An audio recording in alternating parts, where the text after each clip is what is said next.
Good morning, all. I had a nice day yesterday. I went to visit Sandra Porter and saw her new work, and we talked about Matisse and Renaissance and some big ideas and some minimalism and decoration. And yeah, it was nice to see Sandra. And then I went to dropped off some paintings to her, and then I went to David Moxon, saw his new work, some little jewels there, and had conversations about Patrick Heron, John Hoyland, American abstract expressionism, um, and what a joy! Talk painting with painters. You know, it's just the knowledge and the understanding of who stands for what and why, and just a pleasure. So thank you for your time yesterday, guys. Nice to see you. Um, one of the things that came out of the conversation as well is I'm not part of an institution. I I, I think this is partly why I'm not in that hierarchy. And the reason I mention that is because Simon sent me a piece about artists questioning vertical hierarchies. A lot of people can only sustain their art practice with the ecosystem of a big organization. That's just the nature of it. And that, again, doesn't matter, um, whether it's art we're talking about. It's the same, across the board. And as I've mentioned mathematicians before, or anybody that's particularly interested in um, innovation. They need that support, and there's sort of economies of scale and the rest of it. But along with that comes all of the problems of trying to manage that innovation. And one of the things with it's particularly noticeable in tech, um, is that some of these big tech companies are far more advanced than the research that's going on in the universities. The speed of development in these companies is such that the guys that are lecturing, who've not been in industry for years, um, don't know what these companies are doing.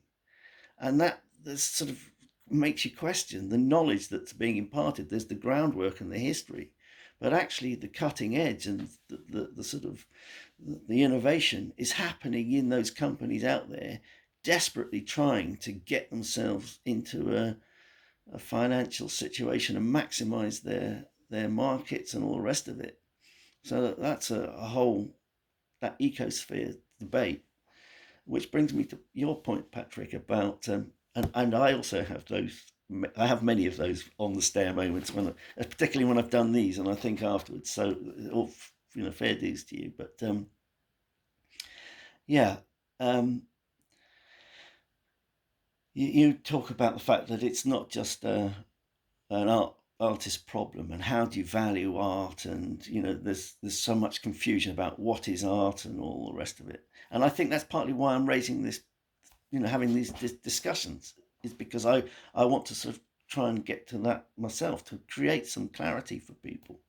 And it's not, and it's an understanding of the different ways it has value, the different genres, and we haven't really got into that yet, but because we're still sort of dealing with the problems and the structures.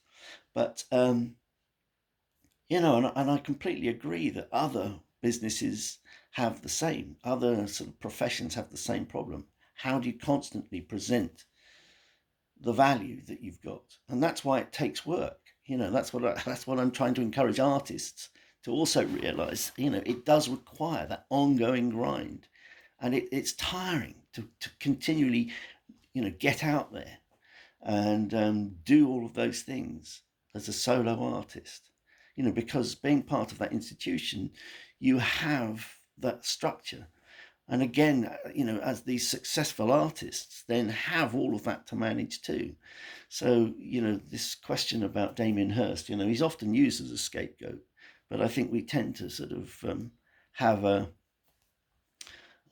natural sort of response to the wealthy and successful in England anyway.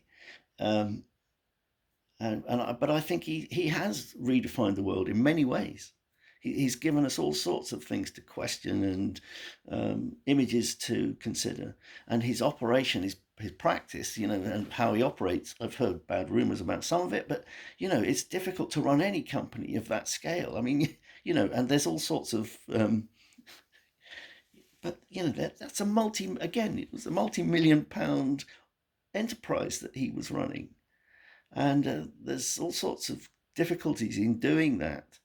And he must also struggle with, he would probably never admit it, but he's just trying to struggle with his creative pressures. So I find it very difficult to criticize artists that are successful, even if they're making blown up plastic kids' toys. It's not their fault. If they found that seam, and even Sean Scully, when I met him, he said to me, "Listen, I'm laying these bricks." And I questioned, he said, "Have you ever thought doing anything else other than this form?"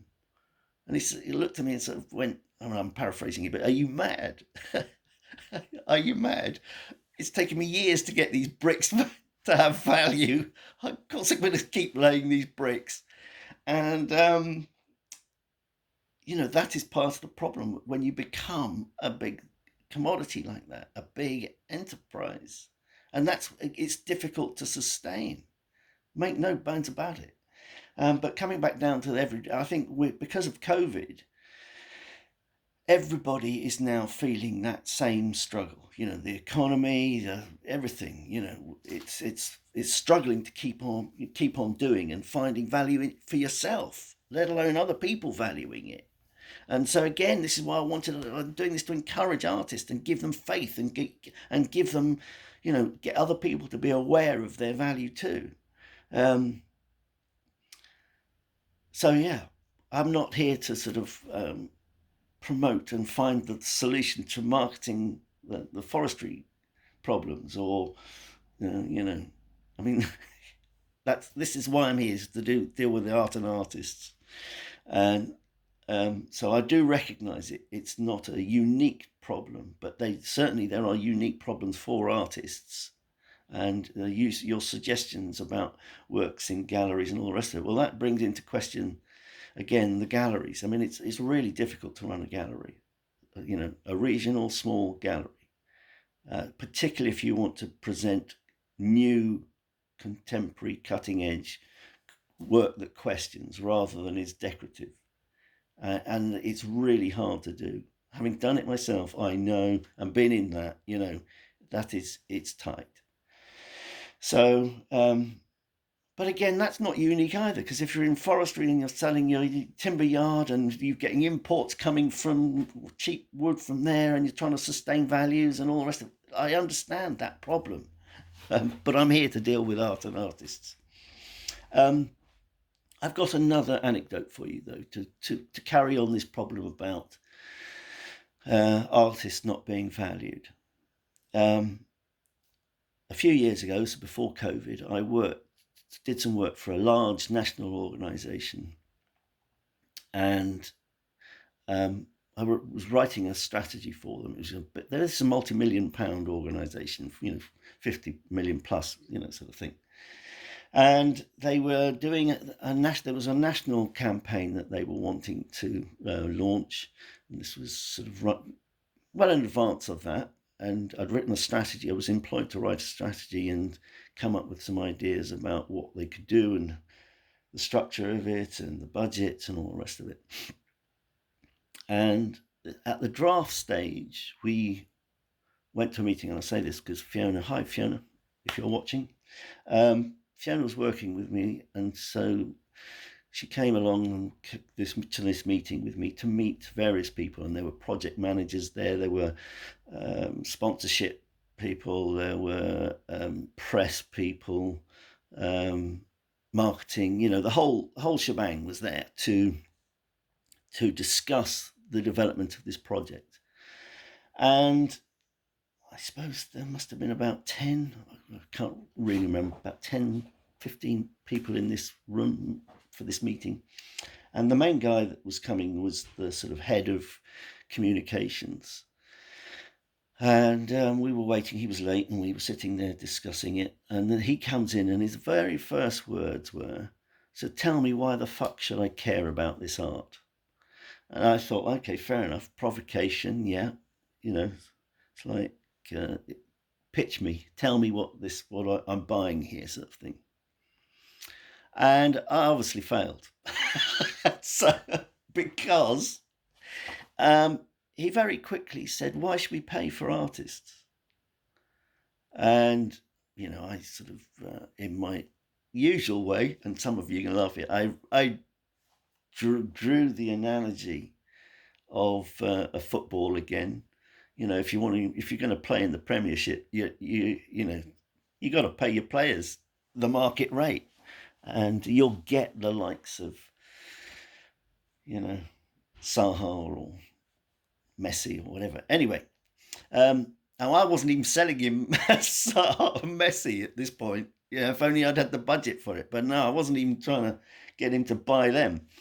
And he was basically saying, there's loads of people that do this work for free, partly because of who they were, and because he's got friends that would do stuff for free, and loads of artists. There's loads of people out there making work that would participate in this for free. We don't have to pay artists; they'll do it for nothing. Contribute with all sorts of things, and we can get volunteers to do stuff, and so his expectation was, we don't have to pay artists. And my argument was effectively, you pay peanuts, you get monkeys. Yes, monkeys. And this has always been part of the irony. And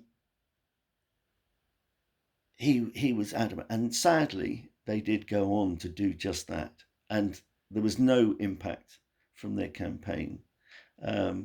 But obviously, that was their choice. And as far as I know, the legacy of it is, I don't know anybody that knows the legacy of that project, in fact.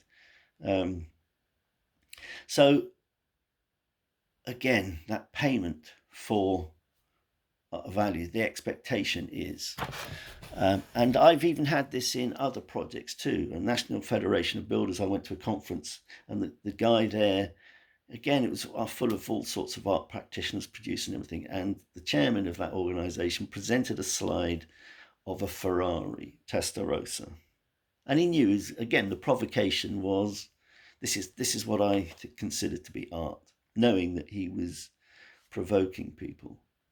But the sad thing, the irony of that is that he was serious, and his value of that was greater than anybody or any art sculpture that was going to enhance the environment in some way. And it was all about the bottom line that would enable him to buy that Testarossa. So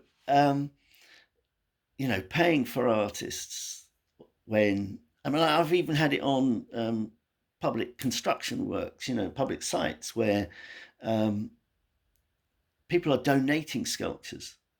I've got a friend, one project manager was going, I've got a friend that makes sculptures and they were dreadful. But because it's being offered for free, they wanted to install this work. And there are plenty of people out there whose backyards are cluttered up with sculpture that would find profile and endorsement from having it installed in the public domain. And the education process that then is required to take that team and a body of people through why it's worth getting something and it being paid for, and the research and the hard work that goes into it. Anyway, would you pay for this? Would you pay for this is the question, isn't it? Thank you to Gillian. Thank you for your kind words, Gillian. Andrew, thank you for your poems and links. There's quite diversity, obviously been very prolific and diverse in the projects that you've undertaken. again, thank you for being here. And I'm sure that we'll move on to other things, like the art world, business, the gallery system or whatever. But there's other things too that I think need continually questioning. Anyway, thanks for being here.